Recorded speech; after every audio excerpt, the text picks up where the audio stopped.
Guys welcome back to our channel DK pharma tutorials guys. तो आज की इस वीडियो में हम डिस्कस करने वाले हैं फार्मास्यूटिकल बायोटेक्नोलॉजी का यूनिट 3 जिसमें हम देखेंगे एमएससी मॉलिक्यूल्स के बारे में। तो गाइस वीडियो को स्टार्ट करने से पहले अगर आप हमारे चैनल पर न्यू हैं तो प्लीज़ हमारे चैनल को सब्सक्राइब कर लीजिए एंड बेल आइकन को प्रेस कीजिए ताकि हमारी आने वाली वीडियो की हर नोटिफिकेशन आप तक पहुँच सके। तो गाइस आइए स्टार्ट करते हैं हम अपने टॉपिक को। तो गाइस इस वीडियो में हम काफ़ी अच्छे तरीके से समझने वाले हैं structure and function of MSc को। तो गाइस सबसे पहले हम देखते हैं कि एमएससी का फुल फॉर्म क्या होता है। तो इस एमएससी का फुल फॉर्म होता है मेजर हिस्टोकम्पैटिबिलिटी कॉम्प्लेक्स, ठीक है।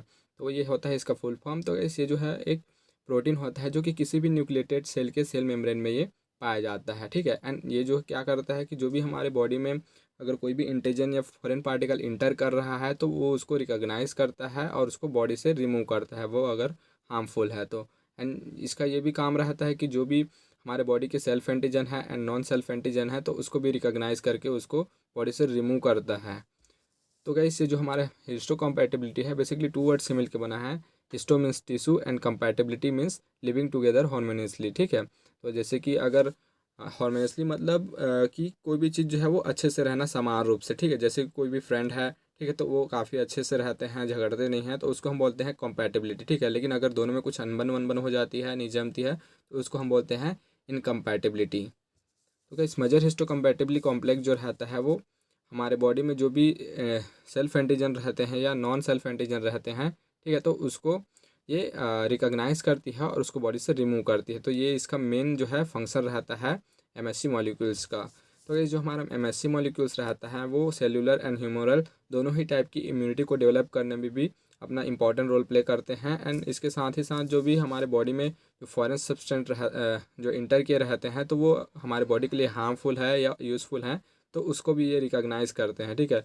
अगर जो हमारा फॉरेन सब्सटेंस रहेगा वो अगर बॉडी के लिए हार्मफुल रहेगा तो उसको वो बॉडी से रिमूव कर देंगे, लेकिन अगर वो हमारे बॉडी के लिए हार्मफुल नहीं रहता है तो वो उसको बॉडी से रिमूव नहीं कर सकते हैं, ठीक है। तो ये इस तरह से होता है गाइस इसका स्ट्रक्चर, ठीक है। देन अब हम देखते हैं function of major histocompatibility complex. तो जैसे कि हमने आपको बताया कि इसका मेन काम यही रहता है कि जो भी हमारे बॉडी की सेल्फ एंटीजन रहती है या नॉन सेल्फ एंटीजन रहती है तो उसको रिकॉग्नाइज करने में ये बहुत ज़्यादा हेल्पफुल रहता है। देन सेकंड है इंट्रासेल्युलर रिकॉग्नाइजेशन, ठीक है। तो जो भी सेल में फॉरेन सब्सटेंस है या कोई भी एंटीजेंस है तो उसको रिकॉग्नाइज करने में ये हेल्पफुल रहती है। MSC molecules only recognise T lymphocyte, तो ये टी लिम्फोसाइट को रिकॉग्नाइज करती है। तो ये जो हमारी बॉडी की इम्यूनिटी होती है उसमें दो तरह की एमएससी मॉलिक्यूल जो है वो वर्क करते हैं, ठीक है। MSc molecule first and MSc molecules second, ठीक है। तो जो हमारा टी हेल्पर सेल रहता है वो बेसिकली एमएससी मॉलिक्यूल सेकेंड के द्वारा रिकॉग्नाइज किया जाता है एंड टी साइटोटॉक्सिक जो सेल रहते हैं वो एमएससी मॉलिक्यूल फर्स्ट के द्वारा रिकॉग्नाइज किए जाते हैं। तो गाइस ये क्वेश्चन एमसीक्यूज वगैरह के लिए बहुत ही ज़्यादा इंपॉर्टेंट है, ठीक है। तो इसको आप अच्छे से याद रखिए। They mediate certain autoimmune disease, ठीक है।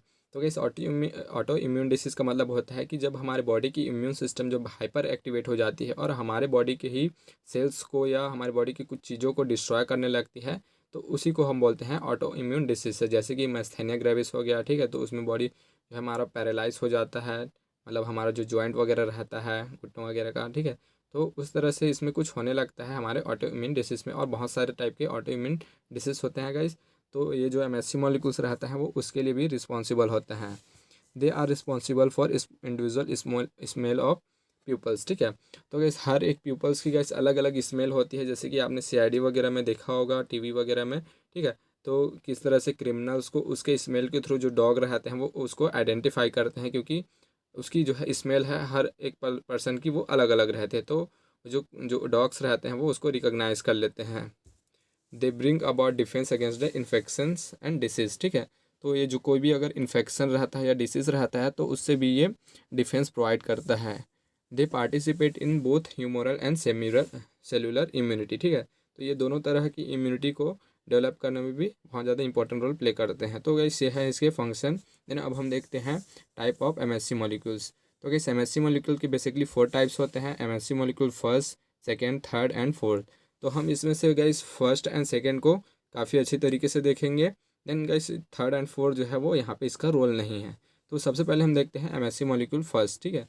तो एमएससी मॉलिक्यूल फर्स्ट जो रहता है गाइस वो एक ग्लाइकोप्रोटीन्स होती है जो कि किसी भी न्यूक्लिएटेड सेल के जो सेल मेम्ब्रेन रहती है उस पर ये लोकेटेड होती है, ठीक है। तो ये जो है टी सेल रिसेप्टर्स होते हैं गाइस उसके द्वारा ये रिकॉग्नाइज किए जाते हैं।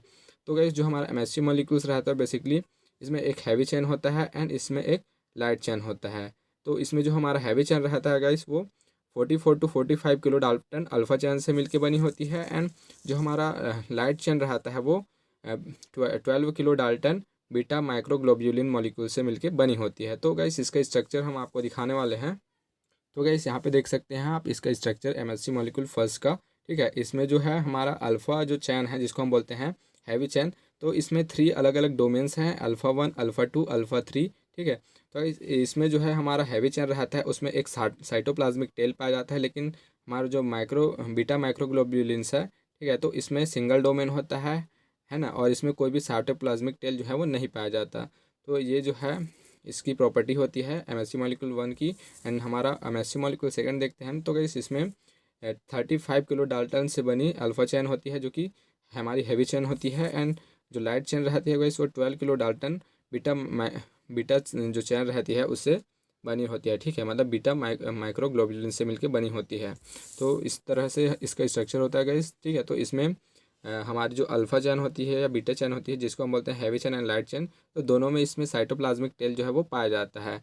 और हमारा जो अल्फ़ा चैन रहती है उसमें 2 डोमेन्स होते हैं, अल्फ़ा 1 एंड अल्फ़ा 2, एंड जो बीटा माइक्रोग्लोब्यूलिन्स होती है गाइस उसमें भी 2 सब यूनिट होते हैं यहाँ पे, बीटा 1 एंड बीटा 2, ठीक है। तो इस तरह से आप इसमें डिफ्रेंशिएट कर सकते हैं इन दोनों को, MSC मॉलिक्यूल फर्स्ट को एंड MSC मॉलिक्यूल सेकेंड को। तो गाइस ये था हमारा कंप्लीट लेक्चर ऑन MSC। तो गाइस आई होप सो ये वीडियो आपको काफ़ी अच्छे से क्लियर हो गई होगी। तो प्लीज़ इस वीडियो को लाइक कीजिए, शेयर कीजिए अपने फ्रेंड्स के साथ। एंड गाइस इसका अगर आपको नोट्स वगैरह की रिक्वायरमेंट है तो गाइस आप हमारे DK pharma tutorials Telegram channel को ज्वाइन कर सकते हैं। तो गाइस आपको यहाँ वहाँ से जो है इसका नोट जो है मिल जाएगा गाइस। और जितने भी हमने अभी तक लेक्चर कवर किए हैं गाइस, तो सारे लेक्चर्स के जो भी नोट्स हैं गाइस तो हमने उसको टेलीग्राम चैनल पे अपलोड कर दिया गाइस। तो अगर आपको रिक्वायरमेंट है तो आप हमारे Telegram channel DK pharma tutorial से उसको ज्वाइन करके उसको डाउनलोड कर सकते हैं।